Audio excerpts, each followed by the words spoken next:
शरद, आत्ता कुठे निघालास? ते जरा नाक्यावर जाऊन येतो, काम आहे. शरद, अक्का घरात सिरियस आहे. तू एक दिवस टाळू शकत नाहीस? नाही गेलास असं नाही चालणार का? अगं अर्जंट काम आहे म्हणून जातोय मी. एका माणसाला बोलवले तिथे. अक्काजवळ बसायला कुणी नाही. मी रात्रभर जागी आहे. अक्षता कुठे आहे? कॉलेजला गेली आहे. का गेली ती कॉलेजला? मीच तिला सांगितलं उगीच कॉलेज बुडवू नको. कशाला पाठवलीस तू? तुला माहिती आहे ना अक्का आजारी आहे. तू भांडतोयस का लहान मुलासारखं माझ्याशी? मी भांडत नाहीये ग बाई. मला काम आहे अर्जंट. मी आलो, एक 10 मिनिटात येतो. शरद, आलो.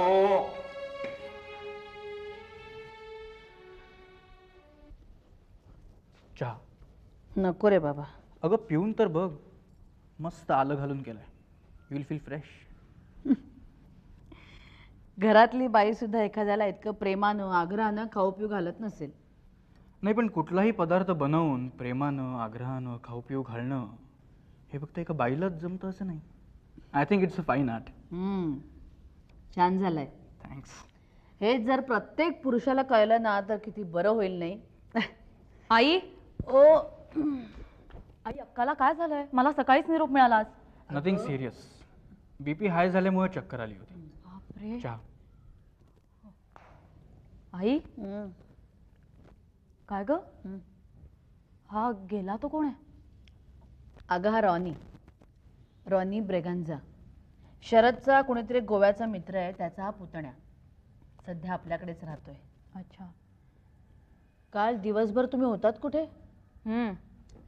अगं निशाना जपानला गेलाय ना, म्हणून मग काल मुद्दाम आम्ही एक दिवसाची सुट्टी काढून लोणावळ्याला गेलो होतो. दोघच जण? नाही, मोहिनीला आणि तन्वीरला सुद्धा घेऊन गेलो होतो. पण एक्झॅक्टली अक्काला झालंय काय? नाही, तशी आता बरी आहे ती.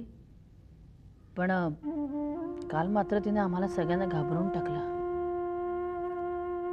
ती आत्ता तिच्याच खोलीत आहे ना? मी पटकन जाऊन बघून येते.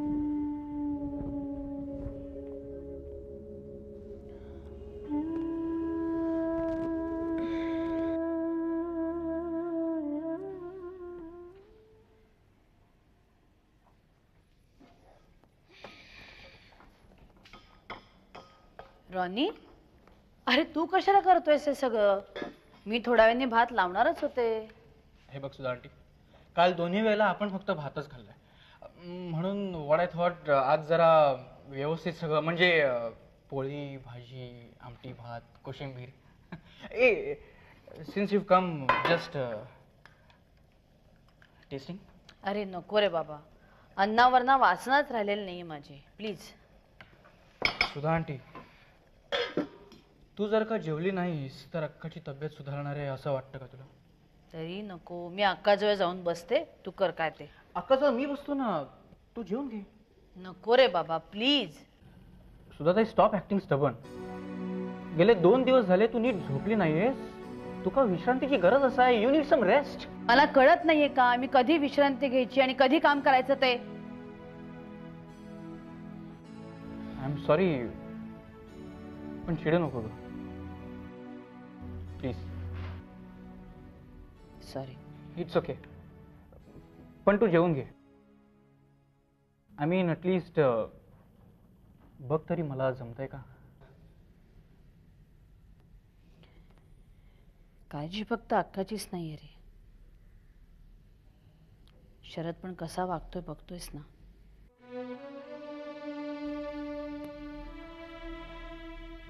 तुझ्याकडे काय लपवायचं? तू आता आमच्या घरातलाच एक झालायस. काहीही संबंध नसताना तू आमच्यासाठी खूप काही करतोयस राणी. सुधाताई प्लीज प्लीज असं बोलू नकोस. I feel very awkward. खरंच सांगते. त्यात आकांक्षाही नाही जवळ. अशा वेळी तिचा खूप आधार वाटतो.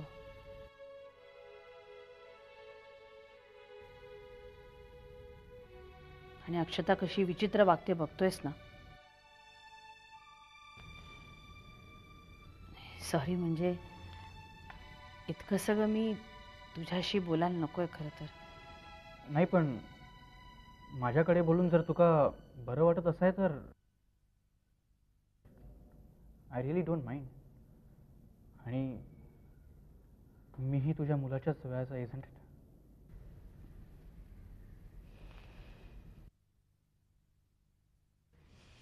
बघू काय काय केलंयस. वा, भाजीला अगदी छान रंग आलाय. हा, घाईघाईतच केलंय. घाईघाईत केलेलं जेवण चांगलं होतं असं म्हणतात. हा, पोळ्या अगदी छान मऊसूत झाल्या आहेत. मला सुद्धा इतकं छान जमत नाहीत. गहू चांगले वापरतो. काय झालं, मी काही चुकीचं बोललो का? इतकी वर्ष संसार केल्यानंतर एक गोष्ट मात्र मला नक्की कळते रोहानी. पदार्थ चांगला होण्यासाठी करणाऱ्याच्या हातालाही चांगली चव असावी लागते. आणि ती चव तुझ्या हाताला. काय झालं? अक्काच्या खोलीतून काही आवाज आला का रे?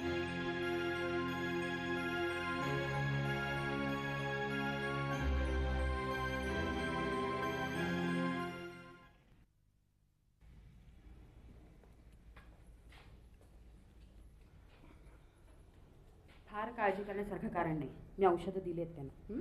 नक्की ना? का नुसतं आम्हाला बरं वाटावं म्हणून तुम्ही सांगताय? वेल, त्यांचं वय जास्त आहे. अशा वेळी नेमकं काय होईल हे सांगता येणार नाही. पहिला अटॅक माइल्ड होता, पण जर दुसरा आला तर परिस्थिती गंभीर होईल. म्हणजे परिस्थिती सगळीच गंभीर आहे. यांनाही बरं वाटत नाहीये का? नाही नाही, तसं काही नाही. शरद, तू आज जाऊन बसशील का? मी अक्कांपाशी बोल. नाही, नको नको. अक्काजवळ अक्षता आहे, तू जा ना. मी का नको? शरद अंकल, नाही, मी का नको मला सांगा ना. अरे मला काय एवढी. आपण जाऊया आतमध्ये. नाही नाही, मला सांगा डॉक्टर, तुमच्यापाशी एखादी अशी सलाईन आहे का ज्याच्यातून रम किंवा विस्की जाऊ शकेल? म्हणजे असं असेल तर मी ती सलाईन लावून बसतो, पडतो, म्हणजे माझा त्रास होणार नाही हो. प्लीज. शरद अंकल, आपण आत जाऊया. नाही, मला म्हणजे तू चल माझ्यावर. ये अंकल, ये. अक्कांना बरं. मी निघू आता? काही लागलं तर मला कळवा, फोन करा मला. हो, पण तिला तुम्ही आता झोपेचं इंजेक्शन दिलेत ना? नाही म्हणजे रात्री काही प्रॉब्लेम नाही ना होणार? मी मगाशीच सांगितलं ना तुम्हाला, त्यांचं वय जास्ती झालंय.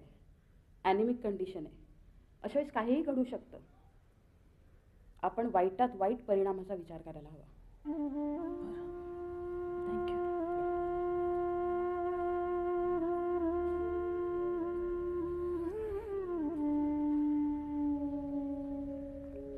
सुधांटी,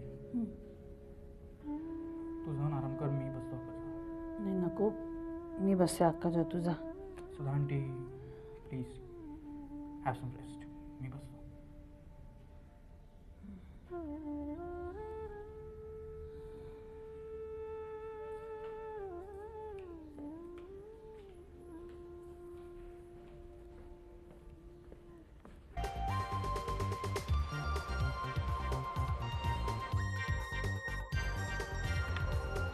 Hello, room service. Yeah, I'm calling from 202. Please send me a coffee. Yeah, thanks. कुविख्यात डॉन सलीम अब्बास आणि रघु चिलीम यांच्यातल्या वैमनस्याचं पर्यवसन टोळीयुद्धात झालं असून मुंबईत ते अधिकच उग्र झाल्याचं दिसून येते.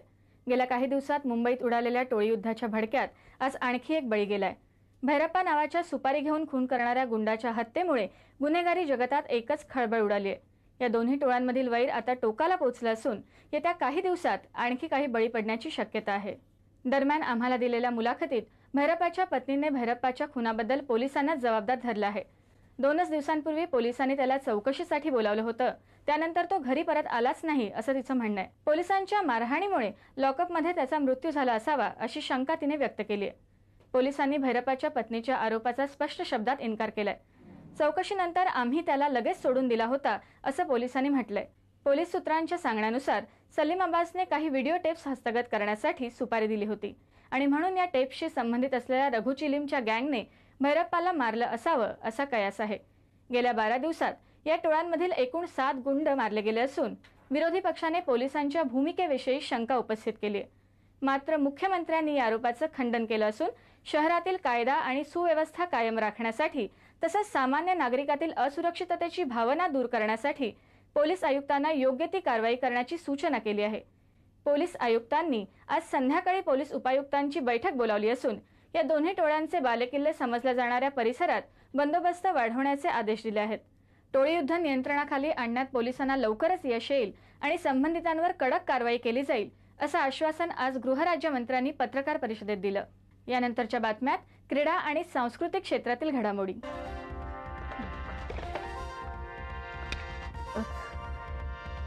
Hello.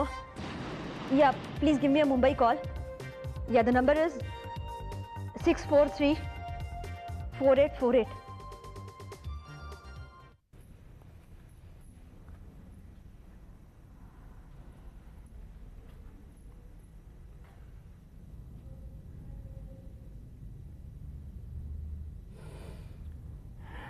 अक्षता,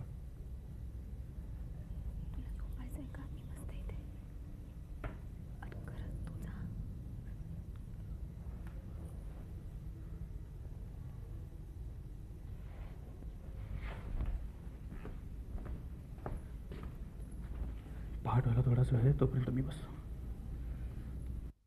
आले का रे?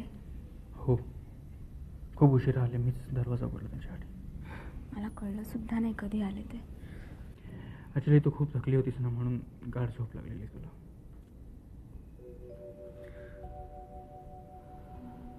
डॉक्टर म्हणतात अक्काचं काही खरं नाही रे. म्हणजे आता तिला नाही अक्षता, त्यानंतर ते काय म्हणाले तू ऐकलं नाहीस का? देवावर विश्वास ठेवा, सगळं काही ठीक होईल. अक्षता, हे जग चालवणारी एक पॉवर आहे, एक शक्ती आहे. मन एकाग्र करून जर या शक्तीचं आपण आवाहन केलं ना, तर चमत्कार घडतात, घडू शकतात. खरं तर तुझा काय संबंध आहे आमच्या घराशी? तरी तू किती करतोय आजीसाठी? करणारच ना, कारण तिला काय झालं तर मला खूप वाईट वाटेल. मी किचन मध्ये काम करत होतो म्हणून तिची चिठ्ठी झाली आणि म्हणून तिला अटॅक आला. ऍक्च्युली मी तुमच्याकडे राहायला यायलाच नको पाहिजे होता. Don't say that. नाही, खरंच अक्षता, मी उगाच इकडे आलो आणि तुमच्या फॅमिलीला, तुमच्या घराला डिस्टर्ब केलं. आजी, अक्का, आजी, अक्का, मी आई बाबांना उठव. हो हो.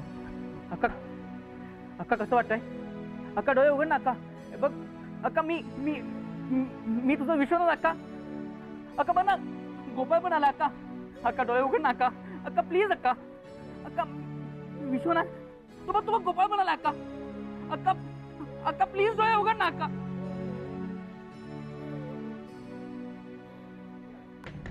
आई, बाबा आले आले. काय ग? आजीला खूप अनइझी वाटतंय. मला वाटतं डॉक्टरांना फोन करायला लागणार. बरं तो पुढे मी आलेच. जा जा पळ. शरद, ए शरद, शरद उठ. डॉक्टरांना फोन कर ताबडतोब. अक्काला बरं नाही वाटत आहे. मी होते पुढे. लगेच बोलवून घे त्यांना. हो.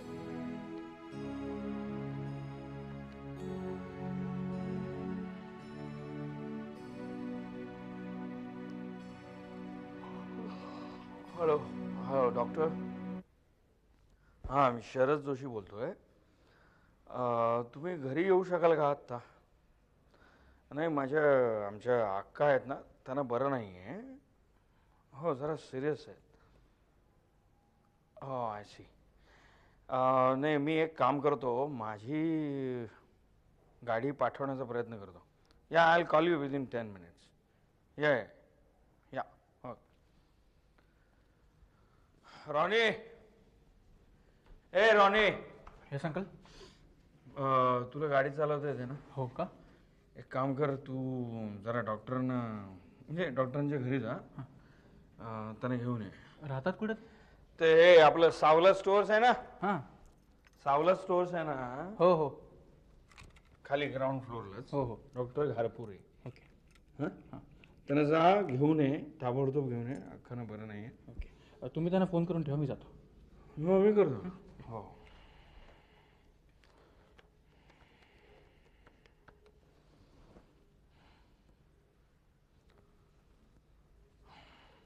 हॅलो. हां डॉक्टर घारपुरे, मी गाडीची व्यवस्था केलेली आहे. तुम्ही जरा प्लीज लवकर या. या या. हो वाट बघतो. या. हो. अरे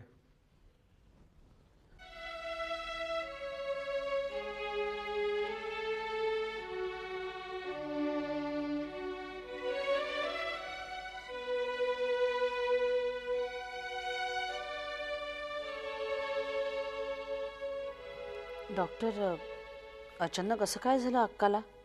नाही म्हणजे तुम्ही सांगितल्याप्रमाणे सगळी औषधं अगदी व्यवस्थित वेळेवर देतोय आम्ही. वय जास्त झाल्यामुळे कंडिशन क्रिटिकल झाली आहे. मी इंजेक्शन दिलंय, पाहूया. प्रोफेसर साहेबांना आहेत ना, बोलवू का त्यांना? नको, मी येऊन गेल्याचं त्यांना सांगा.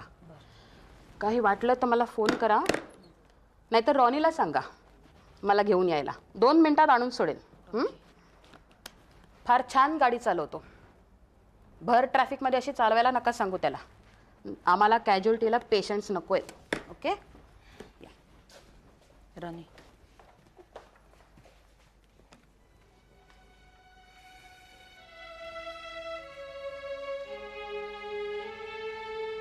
अक्का, ए अक्का,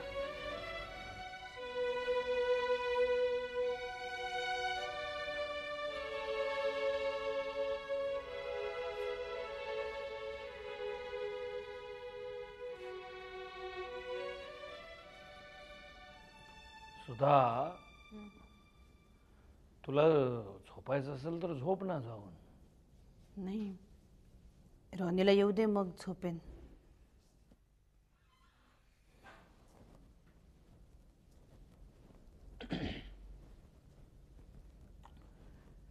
तू काय रॉनीला जागं ठेवणार आहेस? नाही रे, तो डॉक्टरबाईंना सोडायला गेलाय. त्या काहीतरी सांगतील ना अक्काबद्दल त्याला, ते विचारेन मग. मला नाही वाटत काय असेल असं मला वाटत नाही. तसं झालं तर बरंच आहे. शरद, पण मला तुझे आभार मानायला हवेत. कशाबद्दल? रॉनीला आपल्या घरी आणल्याबद्दल.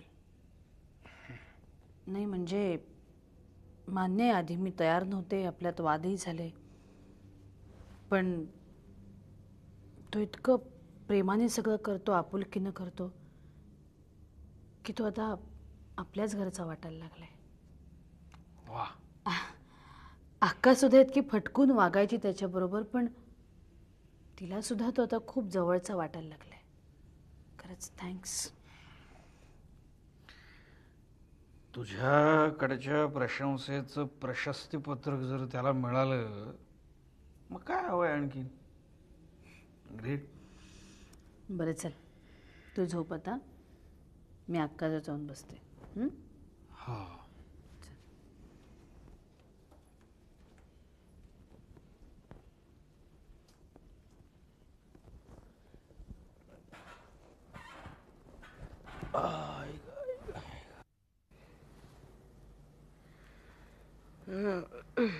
अक्का, बरं वाटतं ना आता?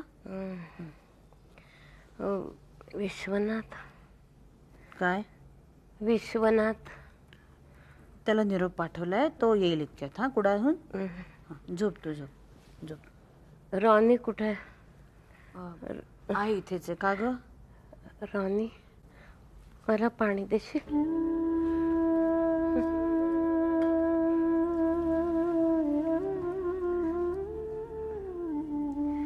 घे.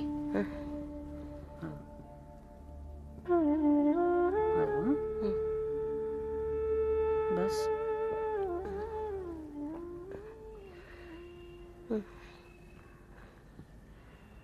रॉनी, का? तुझा येशू पाहिला रे बाळा मी, पाहिला.